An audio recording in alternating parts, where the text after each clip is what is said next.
Back to the next video. So today we'll be talking about how to get the app version using React Native's new architecture. So first I have created a default React Native project. Next what you have to do is to enable the new architecture. So I will go to the docs, and by that time I will open some useful links as well which will help you. So I will go to view all questions. So this one is the one and this one is the one. So to enable the new architecture, what you have to do is first in Android you have to search for new arc enabled, and make this property as true. Next for iOS, cd to iOS directory and run this command. Once you run this command, you might face an issue. The first issue is this. So if you face something like this, what you have to do is again go back to your root React Native project and run this in the terminal. Once that is done, again cd to iOS and try running this command. If you face an issue again, then it could be related to this. You might want to try this as the answer, or there are other answers as well which you might want to try, as well as I have a video on my YouTube channel explaining in detail on how to resolve this issue. Once this command runs successfully, just run yarn iOS or yarn Android, and in the metro bundler you should see that fabric true, which means that the new architecture has been enabled. Next, go to TurboModules, and we have to create a folder, and it mentions that it create this folder outside the React Native project, but according to me it is wrong. You will face a lot of issues if you create it outside your React Native project. So inside your React Native project, create this folder rtn check version and create 3 folders: Android, iOS and JS. Forget about the generated folder for now. Now inside JS you have to create this file native check version.ts, which they have specified, native calculator.ts. Now again I have copy pasted everything from here. Again, the file name is important, so whatever your folder name is, that should be your file name. So here I have defined native check version.ts. Again, copied everything from documentation. Only this should change and our method would change. So I want to get the app version, and the native method would return a string to me to the React Native side. Once that is done, I have to create this package.json. So it should not be inside the JS folder but a sibling to the JS folder. Again, I have copied everything from the documentation. Only thing that has been changed is the app, this name, the pod spec 1, this rtn check version spec, and this rtn check version, which is the package name. If you want, you can change it over here as well, but these are like GitHub links, so doesn't really matter.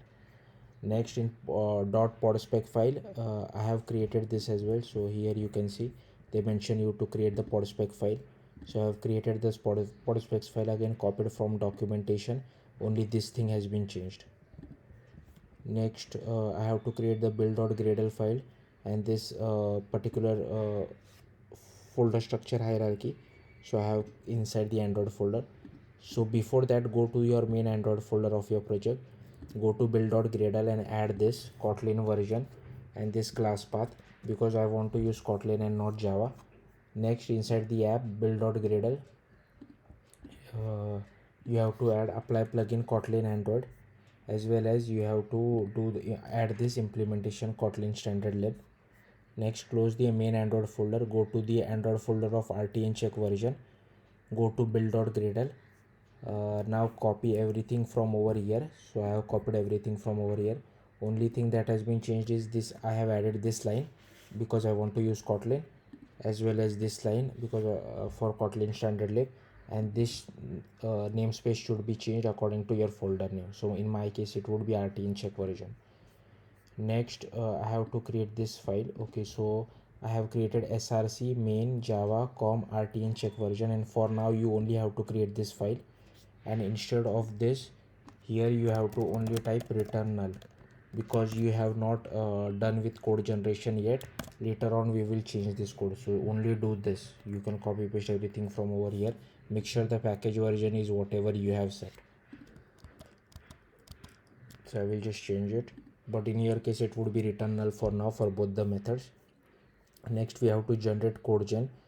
So for go to your root of your React Native project, and you have to run this command, this yarn add dot slash. In documentation it is double dot slash because they have created the folder outside React Native project, but in our case it is inside the React Native project, so it in our case it will be only a single dot. Once you run this command, you have to do cd dot dot, and then you have to run this command. Again, I have copy pasted it from the documentation, but there are few changes. Here it should be your folder project name. This should be your project name.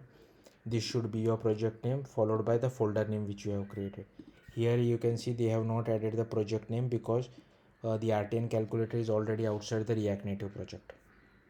So once this successfully runs, you should see a generated folder inside your RTN check version. Once that is done, you have to create this file. Okay, so I will create, so I'm using Swift, that's why my iOS folder is empty. So for now what you can do is you have to jump over here directly. So you have to run this command. So cd to your iOS folder, iOS directory, and run this command. iOS directory of your main React Native project and not the one of RTN check version. So cd to iOS and run this command. So this will generate the pod for our file. So what you have to do next is you have to open this iOS project in Xcode. You have to create this file, RTN check version. Now we can go back to that same thing. So here you can see they are telling us to create an header file. So I have created an header file. Again, the file naming is important. Copied everything from the documentation, only the name has been changed. So this has been changed, this has been changed, this has been changed, and this has been changed. Next, I have created an Objective C++ file. So just create this file for now and make sure the extension is .mm. So by default Xcode only provides you to create an Objective C file. So create an Objective C file first and then change the extension to .mm. If you keep it only .m, this will not work and you will face issues. Next, don't copy this code for now. Just create this Swift file, check version.swift, and once you create this file, Xcode will ask you, do you want to create a bridging header, and click yes. So it will create this file as well. Now go to check version.swift and you can just copy paste this code. So it basically calls the bundle.main.info dictionary, which gives you the app version. So this is the only code which we require. Now inside Objective C++ file, I have copied everything from over here.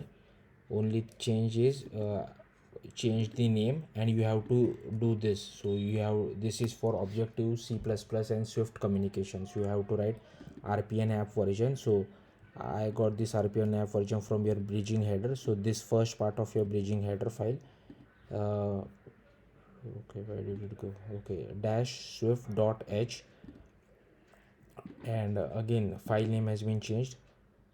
So, and here we are creating the object of our Swift file.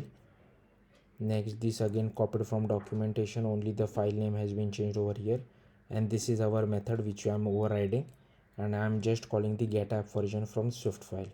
So this is our Swift object. So we are done with iOS. Next, for Android, see, you have to first again run this command. So in our app.tsx, so you can run this command again, a single dot and not a double dot, /rtn check version. Next, cd to your Android folder and run this command, the main Android folder of your root React Native project and not of RTN check version, and run this command. This will generate code gen. So inside node modules you would see a folder called RTN check my version, Android, and build generated source code gen. Inside that you would see all these files.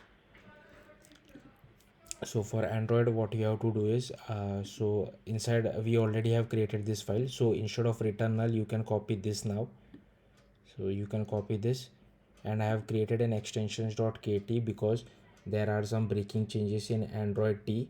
So for Android T you have to do something like this, but for Android below T you have to do something like this. So this is how you can get the package info of your app, and so you can create this file extensions.kt, and the main file is check version module.kt.